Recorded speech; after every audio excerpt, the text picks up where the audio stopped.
En Alsace, terre de handball, les stars cette semaine, ce sont les filles de l'équipe de France. Sacrée vice-championne du monde en décembre dernier, les Bleus ont élu domicile à Sélestat pour un stage d'entraînement, leur premier rassemblement depuis le mondial en Chine.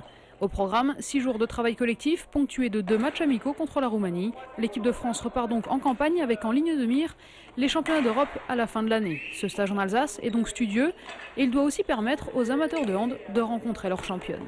L'intérêt, c'est de faire un peu le tour de la France pour que l'ensemble du monde du handball puisse voir l'équipe de France et puis aussi d'essayer d'attirer un nouveau public aussi vers le handball et vers les équipes de France. Le moment était venu de venir faire un tour par ici et de montrer un peu l'équipe de France dans un moment qui est aussi très intéressant puisque le dernier résultat est quand même très élogieux pour l'équipe de France.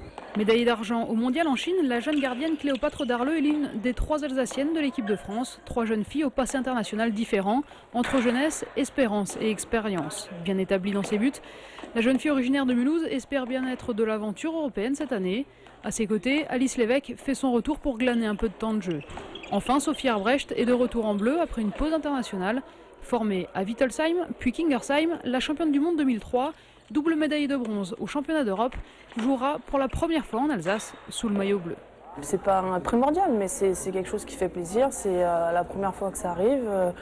Voilà, ça fait plaisir au public, à la famille et à nous, parce que jouer devant sa famille, c'est toujours quelque chose que tout le monde a envie. Avec l'équipe de France, l'Alsace va découvrir le handball féminin de très haut niveau. Mais attention pour les Alsaciennes, si jouer devant leur public sera un réel plaisir, la pression pointe déjà le bout de son nez. C'est vrai qu'il y a une petite pression parce qu'on a envie de bien faire devant tout le monde. Mais non, j'essaie de ne pas me mettre de pression parce que sinon je vais pas réussir à être bien concentrée, quoi. Jeudi et samedi, la France affronte la Roumanie, des matchs qui doivent permettre au groupe de se régler en vue des éliminatoires de l'Euro. Mais si le travail est au cœur de cette semaine alsacienne pour les filles d'Olivier Crumbles, le résultat importe finalement assez peu pour l'entraîneur emblématique des Bleus.